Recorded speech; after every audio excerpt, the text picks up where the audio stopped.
Halo Matt, bertemu lagi bersama saya dari Putri Kusuma Nitias dan kali ini kita akan membahas mengenai identifying market segment and target customer. Jadi, dalam pemasaran modern saat ini, perusahaan itu tidak bisa melayani semua orang dengan cara yang sama.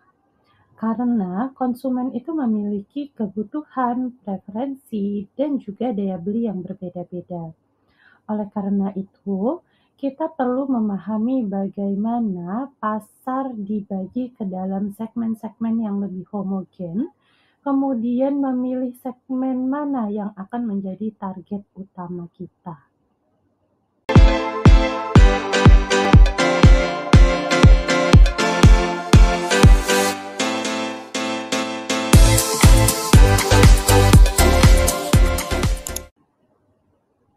Coba teman-teman bayangkan sebuah pasar besar yang terdiri dari jutaan konsumen. Tidak semua konsumen tersebut memiliki kebutuhan yang sama tentunya. Ada yang ingin produk yang murah, ada yang mencari kualitas, premium, kemudian ada juga yang lebih mementingkan gaya hidup atau lifestyle. Oleh karena itu, segmentasi pasar ini sangat penting teman-teman. Segmentasi membantu kita memahami perbedaan konsumen. Sedangkan untuk targeting ini lebih membantu kita untuk memfokuskan sumber daya perusahaan pada pelanggan yang paling potensial dan menguntungkan bagi perusahaan. Dari penjelasan sebelumnya, apakah teman-teman sudah bisa menyimpulkan apa pengertian dari segmentasi pasar? Segmentasi pasar merupakan proses membagi pasar yang luas dan heterogen ke dalam kelompok konsumen yang lebih kecil dan homogen, berdasarkan karakteristik tertentu. Setiap segmen pasar memiliki kebutuhan dan perilaku yang mirip, sehingga lebih mudah dilayani dengan strategi pemasaran yang sesuai. Misalnya, produk kosmetik halal Wardah. Mereka tidak menyasar semua wanita, melainkan fokus pada segmen wanita muslim yang peduli akan kehalalan produk kecantikan, baik itu skincare, body care, dan juga kosmetik. Menurut Kotler, ada 4 dasar utama segmentasi konsumen, teman-teman. Yang pertama yaitu geografis. Geografis ini membagi pasar berdasarkan wilayah, kota, atau iklim.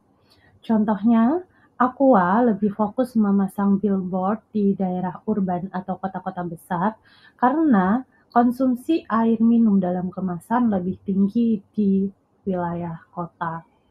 Kemudian yang kedua ada demografis. Demografis ini berdasarkan usia, jenis kelamin, dan juga pendapatan dan pekerjaan. Kemudian juga ada pendidikan teman-teman. Contohnya teman-teman tahu sabun Lifebuoy. Nah, Lifebuoy ini membuat produk khusus untuk anak-anak dengan karakter kartun.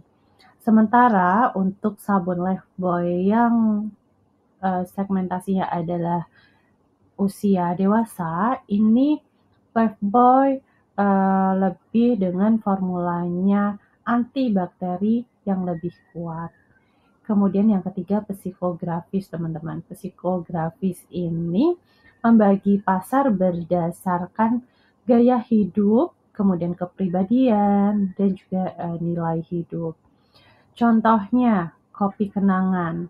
Kopi kenangan ini menargetkan anak muda urban yang suka nongkrong dengan kopi kekinian. Berbeda dengan kapal api yang fokus pada segmen tradisional dan juga pekerja. Kemudian yang keempat ada behavioral. Jadi berdasarkan perilaku konsumen, manfaat yang dicari, tingkat penggunaan, dan juga tingkat loyalitas. Contohnya ada Telkomsel, teman-teman. Telkomsel ini menyediakan paket data yang berbeda untuk user internet, misalnya untuk para gamers. Kemudian paketnya berbeda dengan pengguna ringan yang hanya untuk fokus pada WhatsApp dan juga misalnya media sosial, YouTube. Nah, si Telkomsel ini menyediakan beberapa paket data yang berbeda.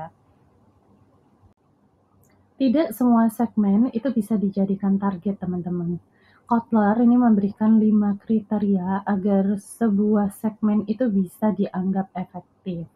Yang pertama, segmen itu harus bisa diukur jumlah dan daya belinya. Kemudian, segmen ini juga harus cukup besar dan menguntungkan, dan juga bisa dijangkau dengan distribusi dan promosi. Kalau mudah dijangkau secara promosi, saya rasa di era modern saat ini, era digitalisasi saat ini, tentunya mudah ya teman-teman untuk melakukan promosi ke berbagai segmen. Tetapi untuk distribusi, nah ini yang perlu dipertimbangkan. Kemudian differentiable, berbeda jelas dari segmen lain teman-teman. Harus ada diferensiasinya. Kemudian yang selanjutnya adalah perusahaan mampu melayani segmen tersebut. Contohnya, segmen gamer online di Indonesia sekarang ini substansial. Kenapa? Karena jumlahnya yang cukup besar. Dan juga dia measurable dengan data internet usage dan juga actionable karena provider ini bisa membuat paket data khusus gaming. Jadi, segmen gamer online di Indonesia ini bisa dikatakan cukup efektif atau bisa dikatakan efektif gitu ya teman-teman. Setelah segmen pasar terbentuk, perusahaan harus memilih strategi penargetan. Ada beberapa strategi di sini teman-teman. Yang pertama yaitu satu strategi untuk seluruh pasar. Contohnya ada maskapai Garuda Indonesia, di mana Garuda Indonesia ini lebih fokus pada brand premium nasional, bukan hanya fokus pada segmen tertentu. Kemudian yang kedua yaitu strategi yang berbeda untuk setiap segmennya. Contohnya ada Indomie. Indomie ini punya banyak varian rasa untuk segmen yang berbeda-beda. Mulai dari mie goreng, soto, kari ayam, bahkan ada yang untuk selera pedas, memiliki selera pedas, ini ada beberapa varian rasa untuk memenuhi kebutuhan konsumen. Seperti ada rasa ayam geprek, ayam rica-rica gitu ya teman-teman. Kemudian yang ketiga adalah fokus pada satu segmen pasar saja. Contohnya ada Wardah. Wardah ini hanya fokus pada kosmetik halal untuk segmen muslimah. Kemudian yang terakhir itu lebih fokus ke segmen yang sangat kecil, bahkan individu atau lokal. Contohnya ada Grab dan Gojek. Grab dan Gojek ini memberikan promo yang berbeda tergantung lokasi pengguna. Misalnya di Jakarta ada promo GrabFood, di Bali ada promo transportasi wisata. Bahkan sama-sama ada promo untuk transportasi ya teman-teman. Di wilayah yang berbeda itu bisa saja promonya itu berbeda. Di Jakarta dengan di Bali promonya beda, kodenya beda, jumlah promonya beda gitu ya teman-teman. Segmentasi dan targeting juga menghadapi tantangan teman-teman. Di antaranya apa aja nih tantangannya? Yang pertama adalah perubahan perilaku konsumen yang sangat cepat, terutama di era digital saat ini. Kemudian yang kedua, data pelanggan ini kadang-kadang tidak lengkap atau tidak akurat. Dan yang ketiga, strategi targeting ini bisa cepat ditiru oleh pesaing.